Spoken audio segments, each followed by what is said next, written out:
sida aad la socotaan waxaa isbedel lagu sameeyay ama reshuffle lagu sameeyay hogaanada xoogga dalka Soomaaliyeed hogaanada oo tiradoodii ka koobneed markii hore 23 ayaa hadda laga dhigay 13 hogaan teedi kale lagu soo biiriyay dhalinyaro da'yar ah oo saraakiil ah mudooyin 5 sano ugu dambeeyay dibadda wax ku soo bartay si ay uga mid noqdaan dhalinyarada Soomaaliyeed hogaanka wadanka khaasatan ciidamada qalabka sida saad la socotaan madaxweynaha wuxuu tababaro u xiray ciidamo kala duwan oo tiradoodii gaaraysay ilaa 600 oo ayagana loo diyaarinayo hawlgallada cusub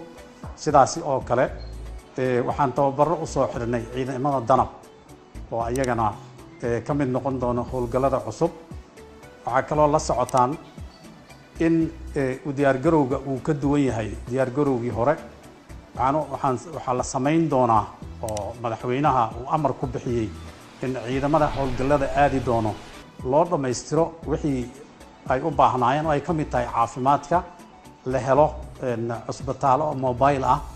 la helo dhaqaatiir oo kuwa degdeg wax u daaweyn kara iyo kuwa qalliin gali kara